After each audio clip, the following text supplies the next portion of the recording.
자, 반갑습니다. 구주입의 다산본원 팀장 정충현입니다. 세본중 친구들 올해 첫 시험 보시느라 정말 고생 많이 하셨고, 항상 그래왔듯이 이번 시험이 또 어떻게 출제가 되었는지, 그리고 2달 뒤에 볼 2차 지필평가는 어떻게 준비하면 좋을지 선생님하고 한번 간단히 살펴보도록 합시다. 자, 그러면 일단 이번 시험 어떻게 나왔는지 한번 보면요, 이제 범위는 이제 제곱근부터 인수분해까지 평범하게 출제가 되었고, 특이점은 선택형이 12문항, 논술형이 5문항 나왔을 정도로 일단 총량, 출제된 문제의 총량은 좀 많이 줄어들었습니다. 그러나 5문항 출제된 논술형에 배점이 43점이 들어가 있을 정도로 논술형의 비중이 좀 많이 컸었고요. 작년 기출문제하고 중복된 문제들이 다수 많았기 때문에 작년 기출문제를 공부한 친구들은 익숙했던 문제들이 많이 나왔던 시험입니다. 그리고 특이점으로는 아쉽게도 이번 시험에서 7번 문항이 오류로 발생이 되었습니다. 이것도 이따가 저와 한번 다시 만나보고요. 그러면 조금 더 상세하게 만나본다면, 일단은 선택형 12문항, 논술형 5문항이 출제가 되었기 때문에 아까 말씀드린 대로 출제된 문제의 총량은 줄어들었다고 말씀드렸죠. 그렇기 때문에 기본 문제는 많이 조금 적고, 출제된 기본 문항은 좀 많이 적고, 중간 난이도의 문제들이 다수 출제가 되었다. 그래서 지금 현장에서는 아마 시간이 좀 부족했던 친구들이 많지 않았을까라는 생각을 조금 듭니다. 그래서 이렇게 좀 살펴보시면 이번 시험의 특징으로는 이제 배점이 이제 순서대로 뭐 4점 쭉 나오고 5점 쭉 나오고 그 후에 6점이 나오는 게 아니고 배점이 좀 제각각 이렇게 나왔던 걸 좀 살펴볼 수 있고요. 지금 선생님이 표시한 이 5문제가 아마 오답률이 이제 높은 문항들이 아닐까라는 생각을 좀 합니다. 그 중에 저와 2문항에 대해서 한번 살펴보도록 합시다. 자, 일단 이번 문제 오류가 나왔던 7번 문항입니다. 문항 자체는 어렵지는 않았어요. 다만 완전 제곱식을 해석하는 과정에서 다수 잘못된 해석을 하는 방향으로 해석을 했을 때 이 정답이 잘못 나오는 경향이 있습니다. 일단은 이 문제를 간단하게 조금 정리해서 본다면, 완전 제곱식이 되기 위한 조건을 활용해서 AB의 곱이 36이다 라는 걸 판단하고, 그에 맞는 AB 순서쌍을 찾으면 총 9개의 순서쌍이 나옵니다. 다만 이제 학교에서는 일단은 여기 제가 색칠한 5개의 순서쌍을 제외한 4개의 순서쌍을 정답으로 이제 해준 것 같은데, 요 5개의 순서쌍을 한번 살펴보도록 하겠습니다. 첫 번째 18,2만 대표적으로 한번 살펴본다면, A가 18이고 B가 2가 된다면 다음과 같이 인수분해가 가능합니다. 근데 이거를 완전 제곱식이냐 아니냐를 좀 헷갈려하는 친구들이 있는데, 세범중학교에서 사용하는 교과서인 천재이 72쪽에 완전 제곱식을 다음과 같이 정의를 하고 있고, 그리고 대표적인 예시를 다음과 같이 어떠한 제곱된 식에 숫자를 곱한 것까지 완전 제곱식이다 라고 해 놓았습니다. 그래서 저의 생각은 뭐 수학적으로는 어떻게 해석을 하냐라는 관점이 개인마다 다를 수는 있겠지만, 학교 시험이고 그렇다면 베이스는 학교에서 사용하는 교과서가 돼야 된다고 생각을 합니다. 다른 학교에서 사용하지 않는 다른 출판사의 교과서가 아닌 학교에서 사용하는 교과서에서 명시된 대로 시험이 이제 출제가 돼야 되고, 그렇다면 이 문항은 잘못된 문항이고, 현재 아직 이 촬영하는 시점에서는 어떻게 처리할 것인가 라는 걸 제가 아직은 연락을 받지 못했지만, 이와 같은 경우에는 재시험 이 문제만 오늘 이제 촬영하는 날이죠. 이제 오늘 재시험을 하나 보지 않을까라는 생각을 듭니다. 그래서 아마 요 7번 문항에서 왜 정답이 9개인데 왜 보기에 없지? 왜 정답이 4개밖에 안 되지? 라고 생각을 조금 오래 하다가 시간 관리를 조금 못했던 친구들도 발생하였습니다. 조금 아쉬웠던 문항이고요. 자, 그럼 마지막 문제였던 논술형 5번 한번 보도록 하겠습니다. 이 문제는 교과서에 그대로 실려 있었던 문제이고 다만 숫자만 조금 변형이 되었습니다. 그리고 교과서에는 5-1과 5-2까지는 문제에 실려 있고 5-3만 이번 중간고사 1차 지필평가에서 추가적으로 이제 출제된 문제인데 이 문제가 마지막 문제이다 보니까 앞서 논술형 4개의 문항 그리고 오류로 나왔던 7번 문항에서 시간 관리를 조금 못했던 친구들이 급박하게 조금 풀었다. 이 문제를 풀 때 좀 시간이 많이 부족했다라는 이제 의견들이 좀 다수 있고요. 그리고 그러다 보니까 요 거실의 둘레를 구하는 걸 쉽게 구할 수 있음에도 불구하고 좀 긴장감과 그 급박함, 그 마음에 생각을 조금 못했던 친구들이 있지 않았을까라는 생각을 듭니다. 그래서 이 문제 어떻게 하면 좋을지 5-3번 문제만 저와 한번 보도록 합시다.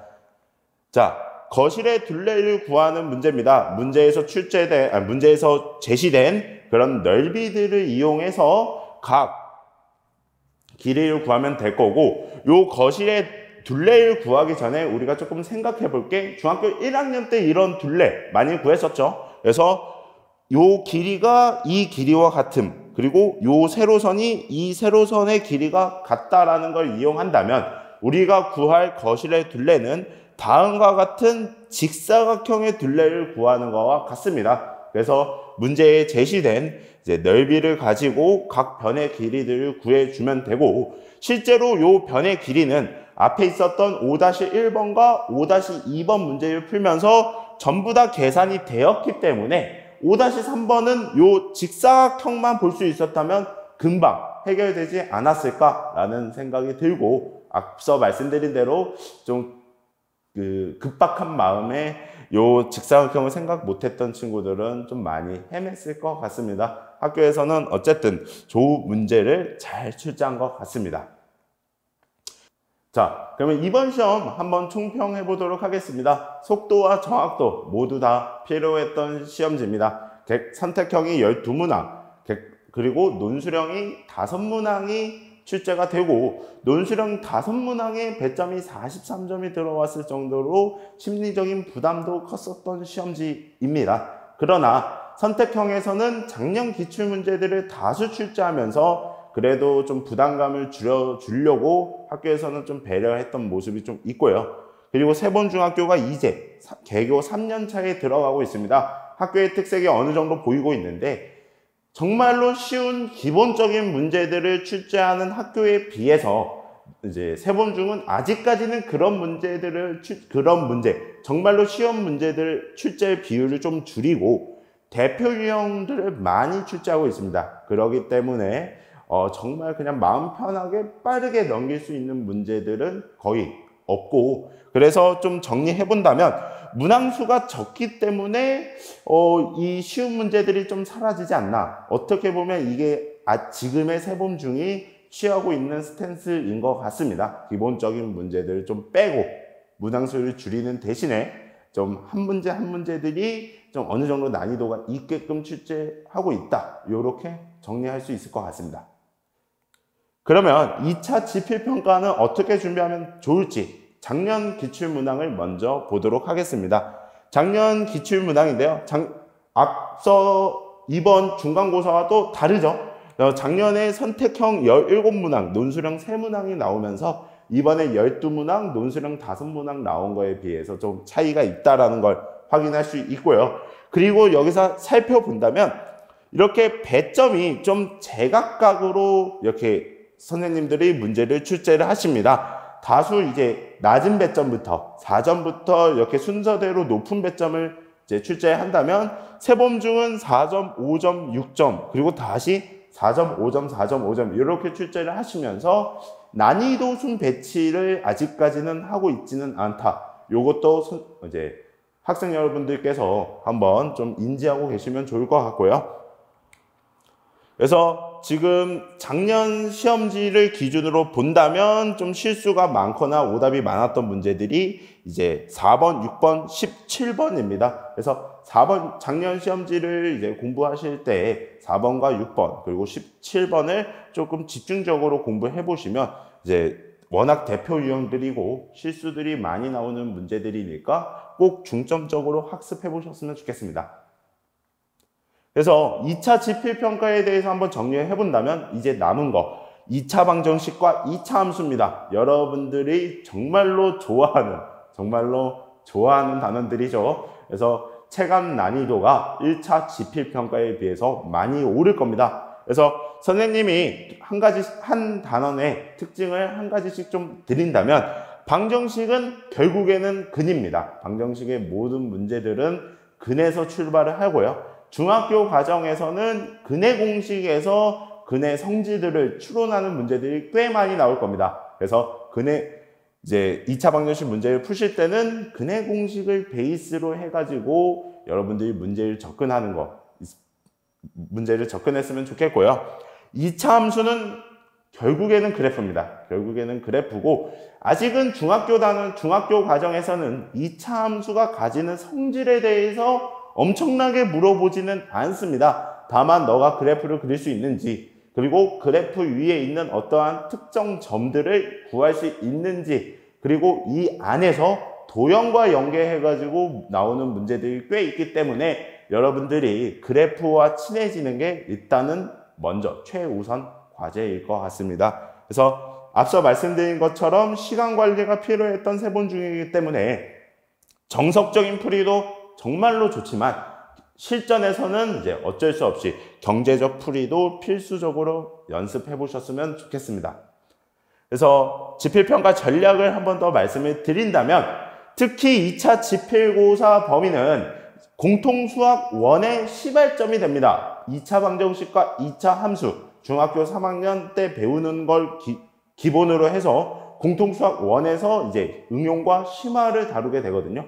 그래서 혹시나 내가 선행학습을 미리 하셨던 친구들은 이번 기회에 다시 한 번 더 완벽하게 복습할 수 있는 정말 소중한 시간이 될 거고요. 내가 아직 선행학습을 하지 않아서 선생님 저는 잘 모르겠어요. 어떡하죠? 너무 걱정하지 않으셔도 됩니다. 앞서 말씀드린 것처럼 각 단원의 특성 그리고 각 단원의 본질을 파악하는 것이 관건이기 때문에 학교에서 제공되는 프린트 그리고 학교에서 사용되는 교과서 위주로 여러분들이 학습을 꼼꼼히 해주셔도 충분히 고득점이 가능하니까 본인이 선행학습을 하지 않았더라도 너무 좌절하실 필요 없고 차분하게 학습하셨으면 좋겠습니다. 그리고 반대로 선행학습 하신 친구들은 절대로 자만하지 마시고 꼭 중학교 과정 안에서 방정식과 함수를 다룰 수 있도록 충분히 노력을 많이 해주셨으면 좋겠습니다. 저희 구주일배에서 내거는 슬로건이 있습니다. 내신 퍼펙트. 네, 여러분들 선행학습도 중요하지만 결국에는 과정 마무리, 즉 내신을 얼마나 퍼펙트하게 완성하는가도 매우 중요한 부분입니다. 그러기 위해서 구주일배는 무조건 선행 프로그램만 존재하는 게 아닌 이제 여러분들의 과정을 완벽하게 마무리해 줄 수 있는 아주 훌륭한 프로그램과 콘텐츠가 있고 그것을 이용해서 여러분들과 같이 공부해 줄 훌륭한 선생님들이 다 준비되어 있기 때문에 여러분들 너무 크게 걱정하지 마시고요. 여러분들 언제나 지금처럼 그래 왔듯이 열심히 공부해 주시면 저희도 열심히 도와드리도록 하겠습니다. 시험 보시느라 정말로 고생 많이 하셨고요. 좀 충분히 즐거운 시간 보내시고 저와 2차 지필고사 영상으로 다시 만났으면 좋겠습니다. 감사합니다.